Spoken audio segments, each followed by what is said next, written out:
Hi, and welcome to ZEISS Conversations, our ongoing conversations with cinematographers and filmmakers alike. I'm Tony from ZEISS, and I'm joined with David Warner on the West Coast in our LA showroom, and cinematographer Adam Newport-Berra, who you're going to recognize from shows like The Studio, which he won for a couple his work there, as well as recently Splitsville, and videos he's done with the likes of Kendrick Lamar. We're happy to have you here, Adam, and we'd love to hear more about your work. So if you want to start us off and give us kind of a background, how did you get into cinematography? What is it that kind of brought you to that discipline within the film industry? Yeah, I started my sort of love for film through skate videos. Actually, I grew up skateboarding and uh, broke my leg when I was young and couldn't skate for a few months and picked up a video camera and started filming my friends and just quickly fell in love with it. It was such a fun medium to play with, being able to film, being able to edit it. I had a cheap mini DV camera and was able to get my parents' old computer up and running with I forget what, probably Adobe Premiere, and I would spend just all night editing skate videos, and you know I would just became obsessed with it and just loved having a camera in my hand. I loved photography. I did a lot of still photography in high school and didn't really know exactly what I wanted to do as a career. And it was actually my parents who kind of not pushed me, but kind of encouraged the idea of actually pursuing it because they realized how much I loved it. And I didn't really honestly think that working in film was a real career that I could do. It didn't really, it was so far from anybody I knew or anything I knew. I loved movies. I wasn't necessarily a cinephile, but I loved going to the movie. I grew up on movies. And yeah, I started to take it more seriously and started making short films and ended up going to NYU for film school. And when I showed up, I realized that I had basically no knowledge of film compared to most of my friends, like most of my classmates. But what I had was uh, a proficiency in camera work. And so I ended up often being the guy holding the camera. And very quickly, I was exposed to a lot of amazing films and art and, you know, drank a lot of that in while I was in New York. And so I was able to learn a lot of film history and kind of figure out what kind of movies I liked and really just then kind of took it and ran with it and shot every student film I possibly could. I was on set more than I was in class and, just got my hands dirty as much as possible, made as many mistakes as I could. And out of film school, I was lucky enough to just kind of start shooting and I just shot anything that anyone would hire me for, even if it was just, an EPK, holding a camera on my shoulder, running around at Comic-Con or, shooting some random BTS. I would just take any job where I was allowed to hold the camera.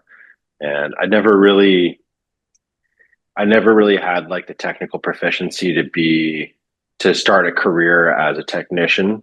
I kind of knew everything, but I wasn't particularly motivated to be an assistant or work in grip and electric. I was good at it to a degree, like in a very scrappy way, but I just decided to go the route of, shooting whatever I could, no matter what it was, and slowly just built up a reel and tried to find people who did things I liked or had similar tastes to me, and we would, make music videos, make short films, and just really basically just built my career slowly over time, finding people and projects that meant something to me, and just kind of just tried to be on set as much as I could, no matter what the project was. And that process is ongoing. I think it's really just about, for me, casting a wide net, and as I progress in my career, I'm allowed to make that net smaller until it becomes a hook, and I can just find that one perfect project I want to do. So at the beginning, it was really just arms wide open. Whoever would take me, I would jump on board. And now I'm at a point in my career where I feel lucky enough that I get to really like seek out projects that mean a lot to me. That's awesome. David, you had a question or two back there as well. Yeah, You talked briefly about kind of not taking a traditional path up through a certain department. How do you feel that impacts the way you communicate with the departments that you work with now, like how you pick your gaffers, how you work with your gaffers, etc.? I don't know. I think I have a lot of respect for them because it was never something I was particularly amazing at.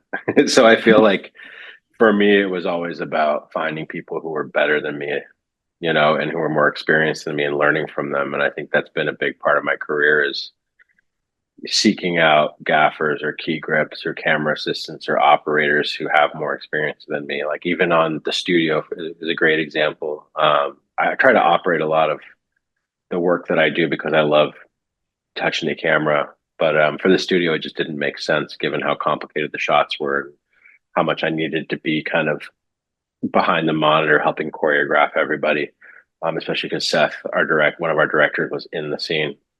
So I knew I needed a great operator, and I was literally just was like thinking out loud, like I was like, who is the best operator in the world, and let me just shoot my shot. And I really just went out to the people I admired most, and we ended up with this guy Mark Golnick, who's incredible. He comes with like decades of experience, but yet is still like a little kid on set. Is really excited, really excited and really curious. And I learned so much from Mark, not only about the technical aspect, but just how to like approach the work, and I find that some of the most incredible, experienced, sort of prodigious people are some of the most down to earth because those are the people that are like curious and excited and really just want to be there for the love of it. So I guess all to say that I really just look for people who are young at heart and want to learn and want to teach because I want to be taught. And yeah, I think it also at the same time, I came up doing a lot of stuff very scrappy. I came up in New York City, which is a notoriously challenging city to shoot in just because we don't have a lot of space. You're often shooting in locations where you're lugging stuff upstairs, you're parking your trucks on a city block. So I did learn to do a lot of things myself. So I do feel like I have a lot of my own kind of street knowledge of how to make things, and it's trying to blend that with people who do it the right way and have been doing it that way for a long time. Since we've already kind of segued into the studio, I want to officially congratulate you on the Emmy for The Oner. Thank you. For that episode, obviously, the choreography of the episode was extremely important because you had to get it all down in one continuous shot. How was it preparing for that episode? It was stressful. That was definitely the most difficult episode that we did. Fortunately, it was pretty deep in our shoot. So by then, we were working a lot off of instinct and a lot off of just muscle memory of knowing how we did the show and how things ran. So at that point, we had a lot of sort of experience of the show under our belt, which was really helpful. But yeah, it was daunting. I think some of the most difficult parts of it were that we were shooting in this house that was all glass walls, and we wanted it to feel like it was a magic hour the whole time. So we couldn't really cheat it, right? So we had to spend pretty much all day rehearsing and preparing, and then we had basically a 1.5 to 2 hour window where we could really roll the camera. So we only had 4 days to shoot. So we technically shot it in 4 days in 4 chunks. There was no way to shoot the whole thing in one, mostly because we didn't have the entire cast the entire time. There were some guest casts that weren't available all the days, so we had to chunk it up. And I like to use that as an excuse, but it still would have been really hard even if we had them all. But yeah, we started out. The first day was the drive up and coming off of it, which we prepared by doing some tests. We built a lot of really cool electromagnetic rigs where we could pop a gimbal on and off.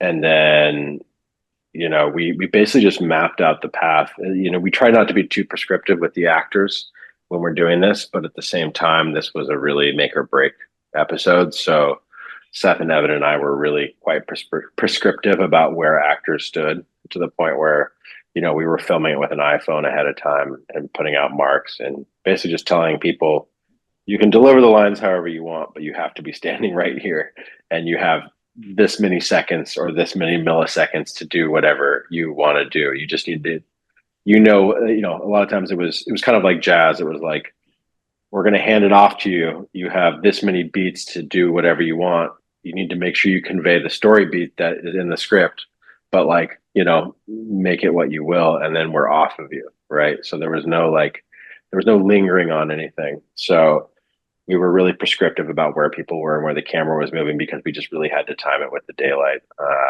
But yeah, in general, with all the episodes, we would just show up to set and start literally with Seth and Evan. We would just hold the script in our hands and just talk it through and start walking the set. And we would kind of meander through, and we'd find natural paths for people to walk. And we would just start to plod through it. And it can be kind of exhausting and terrifying when you're like staring at a 25-page script and you've already walked around the house 5 times and you're like, okay, where do we go next?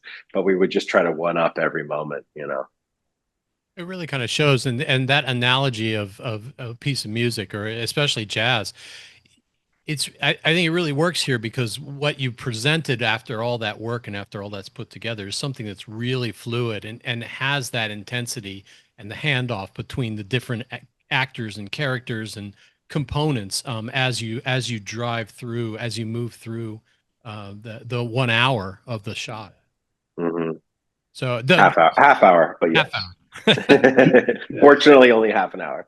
Yeah, the entire show feels that way. It feels like there's a lot of long takes, and I think that fits maybe much better for the way that Seth seems to write and act some of those pieces.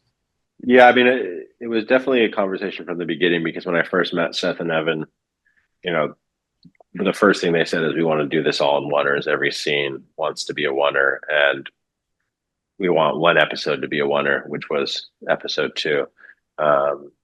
And when I heard that, I knew that going into the meeting, I was very sure to mention that they had to write that way. Like, they knew that, but it was, it had to be part of the discussion that you can't make any script into a oneer, right? You really have to be mindful when you're writing it. So they were really thoughtful about that. But yeah, it's funny. I mean, the reason he gave me for wanting to do it, beyond the sort of conceptual idea of wanting to feel that anxiety and pace and sort of overwhelming, overbearing pressure of the industry, was that he just kind of hated doing coverage. and he found it to be really boring. And I've since shot a film with Seth. I've shot 2 films with Seth where we've done coverage, and it's been great. But I think for this project, he really wanted to experiment with what it would be like to capture that lightning in a bottle of everyone firing on all cylinders, everyone going 100%. There's a certain pressure and excitement that really you can only achieve with that style of filmmaking. And it's so exciting and it's so fun. And I've never seen a crew more engaged, and I've never seen a cast more excited.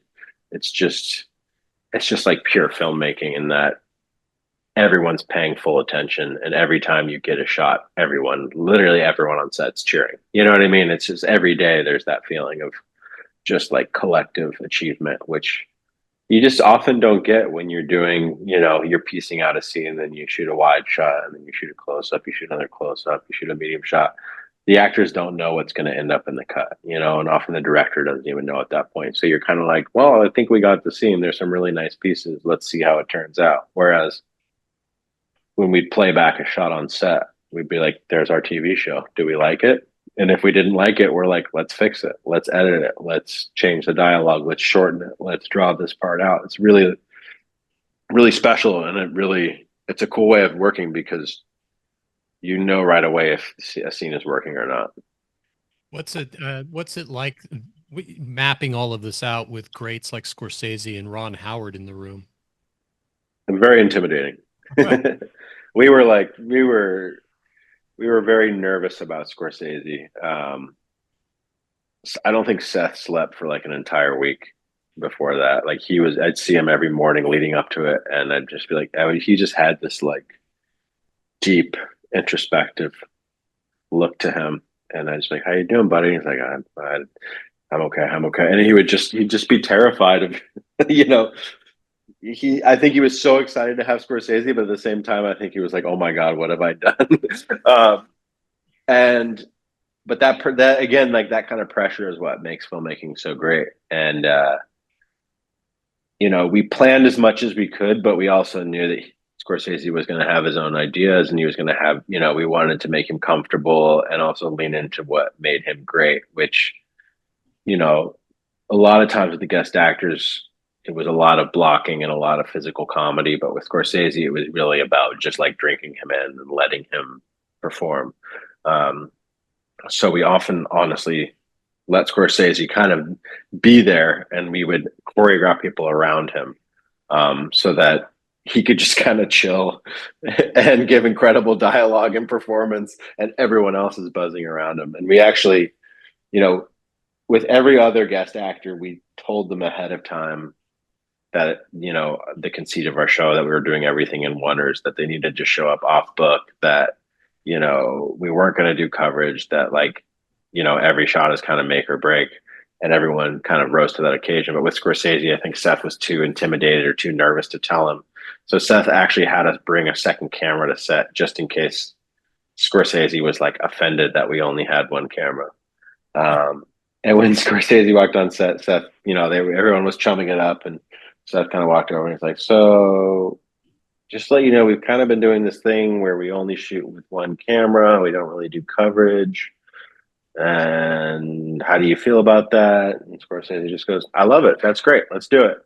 And so we just jumped right into it. And the second camera, thank God, never saw the light of day. And we just figured it out.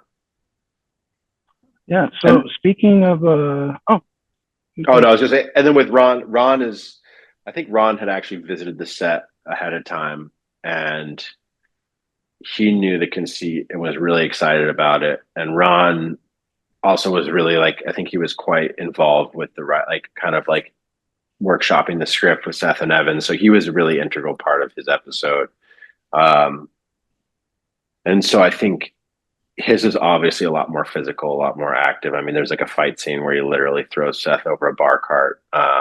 And he was just he was like a little kid. He was so excited to jump into our world, and he was so good. And I think what's really interesting to note that I'm not sure people pick up on, but almost every single guest actor in the first season is also a director. You have Ron Howard, you have Scorsese, you have Sarah Polley, you have Zoe Kravitz, Dave Franco. Like, all these guys have directed things, and I think that shows. It was interesting to see who kind of latched onto the show and jumped on. I think because in the first season, I think now a lot of people are excited to be a part of the show, but at the beginning, I think some actors were a little reticent to be a part of it because it was very self-reflexive, and they're like, "Wait, you want us to make fun of ourselves?" But if you look closely, you realize all these guest actors have directed things, and I think they understand the absurdity of it. So, as much as it was intimidating to have all these big names and big faces, I think all of them kind of got what we were doing and understood the absurdity of it, and were really ready to just lean in and jump into it. So I did want to touch on more technical aspects of how you guys made the shows, camera, lens combo, how that impacted the way you worked, or how the way you worked impacted the choices you made with the gear. Mm-hmm. Yeah, I mean, on the studio, we used Arri Alexa 35. It's a camera that I love. When I shoot digital, it's usually what I use. And then we tested out quite a few different lenses. They were actually all ZEISS lenses, and we ended up with a 21 ZEISS Master Prime, which is a lens that I love. I love that focal length. I love that set of lenses, and I think they pair really well with the Alexa 35. They're pretty sharp lenses, but the Alexa 35 sensor is a bit softer and a little bit rounder and more organic. So I think that combination is really nice. I shoot a lot of film, and often when I'm shooting on film, I use master primes because I find that combination of the softness of film and the sharpness of the lens creates something like very, very visceral and something you can latch on to, like it's sharp but not too sharp. So we were trying to do something similar with the Alexa 35 and the Master Prime, and we wanted to shoot the entire show with one lens, just to kind of create a consistent point of view. And honestly, also just I think streamlining our choices often creates better decisions and more interesting decisions. Like I love the idea of working kind of like with one arm tied behind my back. I think like those sort of like obstructions create better, results and give you, force you to be more creative. But the 21 was a really nice lens because it's wide, but it's not so wide that it distorts people's faces too much. And the Master Primes have incredible close focus. You can get right up in someone's face, and you can shoot at a 1.3 wide open, and it's still really sharp. It has a lot of contrast, but it has a lot of character. And it's just, I don't know. It felt like a really natural and obvious choice. We tested out some older ZEISS glass that was really beautiful, but it had a bit more of an affect to it, and the lenses were a little less versatile. And the 21 was just a really solid workhorse that produced really beautiful results. And I think the Master Primes do a really great job of resolving a wide image without like any bowing. Like they're quite rectilinear, which I really like. So we had a lot of architecture in the show. It really resolves it cleanly and nicely and very pleasingly. And so it just felt like the perfect lens for that. So if we can, I would love to run through some other projects that you've worked on through your career. And I think The Last Black Man in San Francisco is an interesting project to talk about next, because if I remember correctly, you used Master Primes on that as well. Mm-hmm. Very different tone, very different style of project. So if you could touch on how Master Prime's versatility works for that project as well, it being so different than the other one. Sure. Yeah, I think, again, like I think for me, I really like being in and photographing a world that feels very unique and very specific, to a point where I don't feel like I have to throw a lot of smoke and mirrors in front of it to make it look incredible. And I think the Master Primes they're really striking, especially when you shoot them wide open. They're very photographic. A lot of our references for the film were kind of very photographic. We shot in a slightly boxier aspect ratio, and we wanted every frame to be, feel like a photograph and have this sort of three-dimensional quality to it. And it was really about faces and people within spaces. And I think that what's really cool about the Master Primes is that even at even at the wider focal lengths, you can still shoot at a 1.3 and it's still quite sharp. So you get this really intense feeling of three-dimensionality, even when you're on like a 21 or a 27. And I also like the range of focal lengths. Like they have kind of very specific focal lengths. Like I love the 27 millimeter. That's like my favorite lens, and the lens I've shot like every Kendrick Lamar music video on. I think it's this weird, it's a little bit wide, but it's not too wide. So it just feels like you're standing next to someone in this really beautiful way.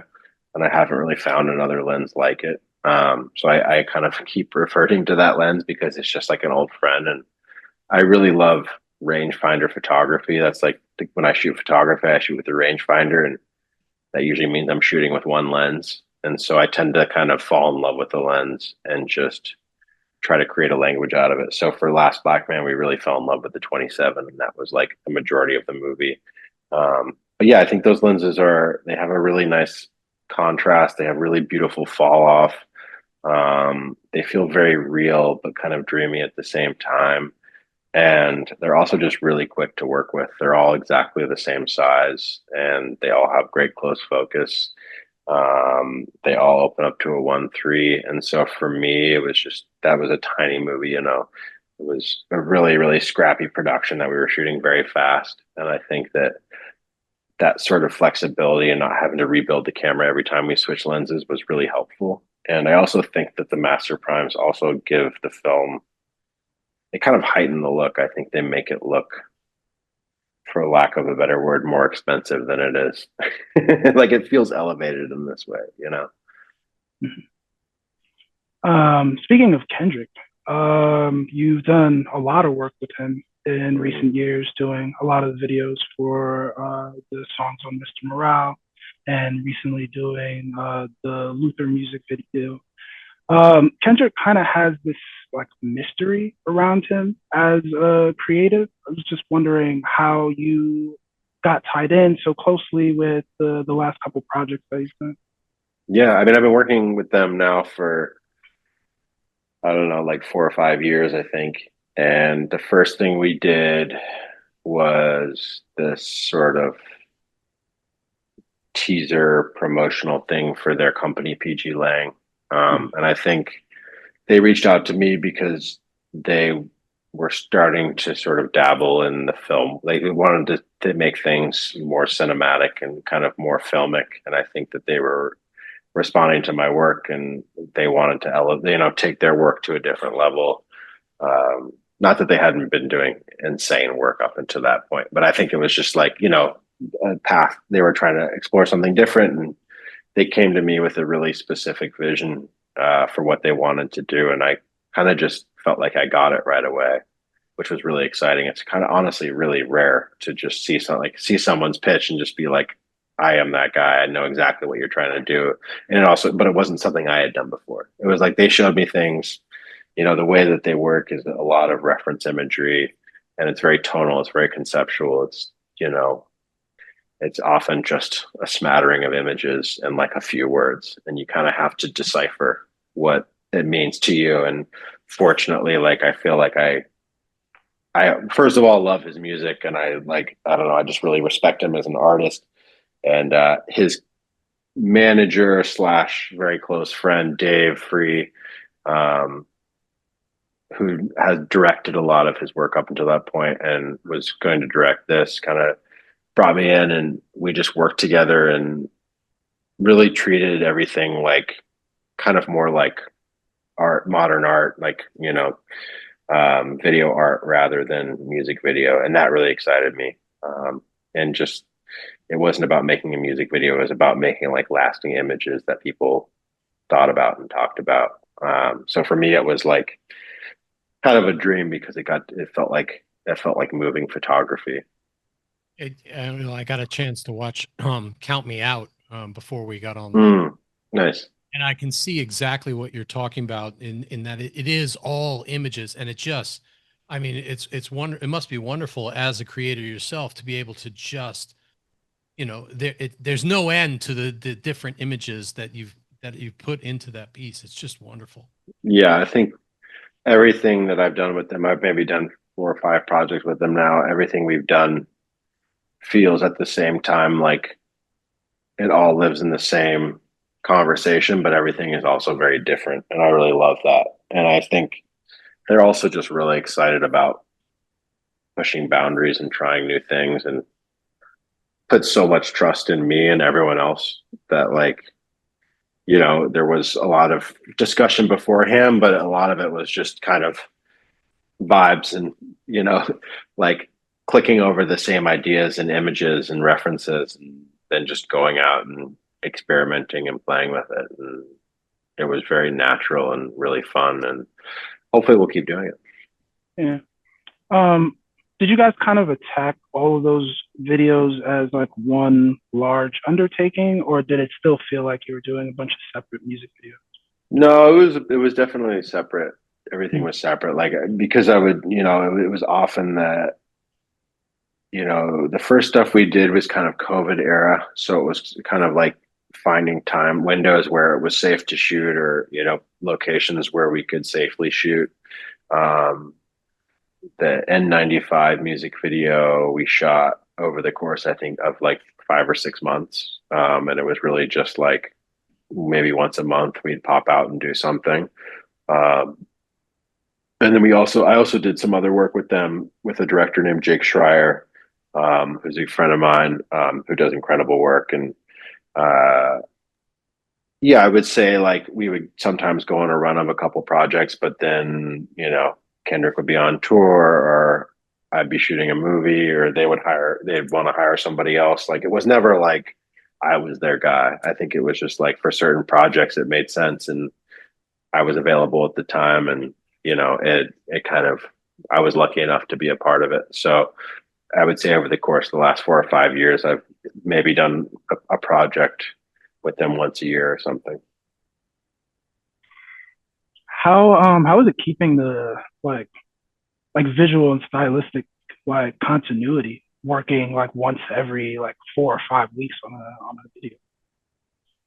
Um, well, it's funny because I think like a lot of it was trying not to feel the continuity. Like on the N95 video, like we worked in color film, black and white film. Like might have done some reversal on some of their projects. But I think one thing that is consistent is like composition and lensing. Like everything I've done with them, we've used master primes on because I think it's just, and we all pretty much always shoot film. I think there's only been a couple times where we haven't shot film, and that in itself, like the format often creates kind of like a baseline familiarity, and then from there we experiment and we play. And then I think it's also just taste level and what everyone's responding to. We end up kind of coming back to similar places. But all that said, I think Kendrick and Dave always want to push it and change and shape shift. And that's part of Kendrick's work is always evolving and changing. But that's what's incredible about him is that no matter what he does, it still could only be him behind it. And there's very few artists that are capable of doing that. And there's a lot to be said about like as much as I could take credit for the cinematography, like I think they build a world where you can't help but like be a part of their world and create something within their world. And I think that's the kind of collaboration I seek out is, the sort of like singular collaborations where it still feels like they have their stamp on it, but because I'm there, it's its own special thing. I think for me, I always look for things that feel singular and feel like only the people that were there could have made that. It couldn't be replicated by anybody else. Is there anything that you haven't done in your career that you're like itching to do, like slasher film or like I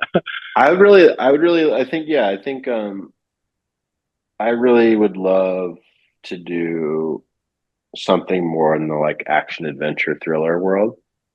Um, but I think it still needs to be really smart and like existential and conceptual and needs to push the boundaries of how people think about life and themselves. Like I think a lot of those movies don't really do that.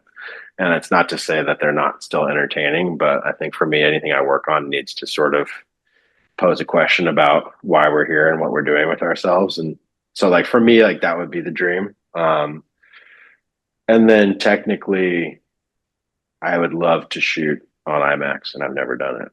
And large format film in general. I've been lucky enough to shoot a lot of film in the last couple of years I've shot yeah, I'm about to shoot my third feature in a row on 35 millimeter, which I'm really, really excited about. And I feel really lucky that I get to shoot on film so much. I love shooting on digital too. I think can be a great medium, but film just affects the production from the top down. And I think it would be really exciting to shoot large format. Also, just because I love large format photography and medium format photography. And I don't know, it just feels very sacred to me and exciting and kind of scary, which is kind of those are the kind of situations I try to put myself in. Exactly those words, pretty much. is there an action thriller that motivates that want to make one? Mm. It's like for me, I've always wanted to make something extremely dark and like, for lack of a better term, kind of psychotic. Like Prisoners is like my guiding light. Like film. Yeah. If I could make that, it'd be amazing. Yeah, I think like for me, some good touchstones for that would be Children of Men. I think is incredible. I think Dunkirk.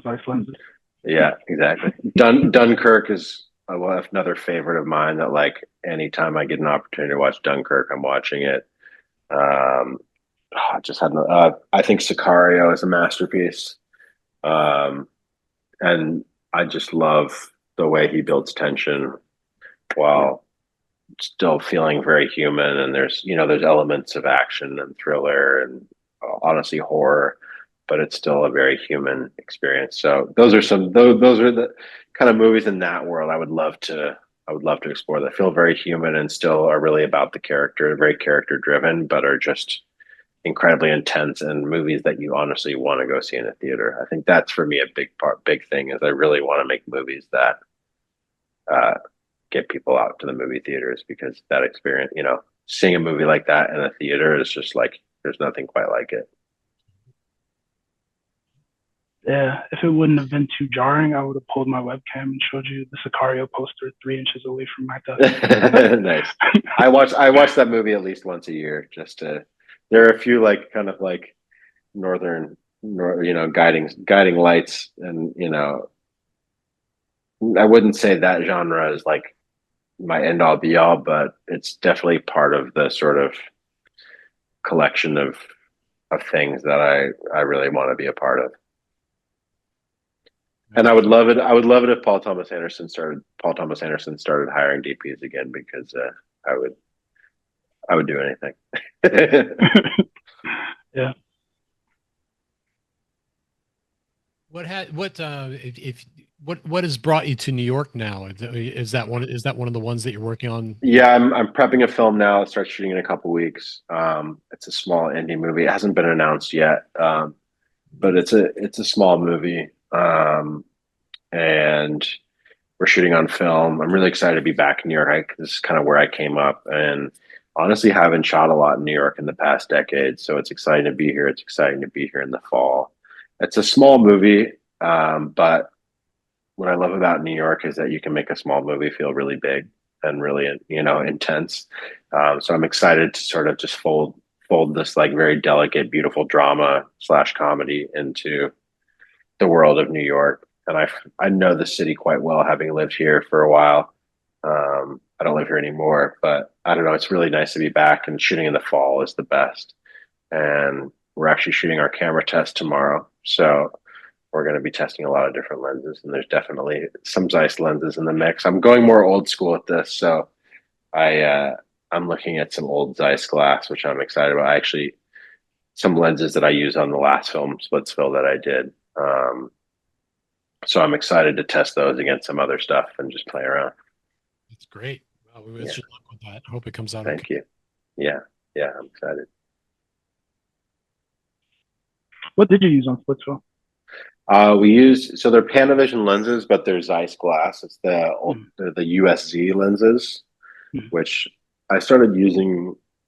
I honestly didn't even know about them until a couple of years ago, because I love all the ZEISS glass, but I also love to experiment with things that are less that I'm less familiar with. And I feel like I came up using, super speeds, standard speeds, ultra primes, master primes, that I know them so well that I'm like, now, okay, how do I mix that up? And it was fun to work with Panavision to kind of see the old ZEISS glass they had and how they were rehousing it. And even like on the Bear, for example, we used super speeds, but they had, I forget who did it, but someone had put in like a cat eye. It was like a cat eye blades in it. So it had the aperture in it was not circular, it was ovular, which was really cool. So the bokeh was actually like almost more almond shaped. So I'm always, I really love the ways, I just love the resolve and the contrast and the color of ZEISS lenses. And often the stock lenses are great, but sometimes especially with narrative stuff, I'm always trying to find like a singular thing that I will like maybe only do on that one movie. So I'm always like looking for that. So it's fun to experiment with older stuff or just figure out ways to tweak and tune stuff to make it kind of specific to that project.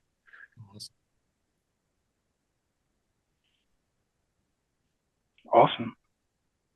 So Dave, any last questions from you? I'm full. I checked off everything. Sweet. Nice. Well, Adam, it's been a terrific time talking with you. I love all the stories, all the on-set stories, and hearing you talk about how you weave the technical into the creative. I really think that that's what cinematography is all about. That's why a lot of us find our niche there, is that, or even in photography and some of the older cameras or the more technical medium format. It's that nice marriage of something that's very technical, but you're able to bring those complex tools to portray your image, your view of the world. And it Mhm. looks like you've had a lot of fun and a lot of success doing that. So, Yeah, congrats. thank you. Hope It's been a to hear blast. more from you in the future as we move forward. Yeah, thanks for all the great questions. Yeah, thank you for the great answers. I know. Adam, thanks again. David, thanks for all of your questions. Joining us from the LA showroom, the ZEISS Cinema showroom on the West Coast. I'm Tony from ZEISS. I'm here in New York, actually, no, just north of where Adam is, and we will talk to you again soon. Thanks for joining. Thanks, guys.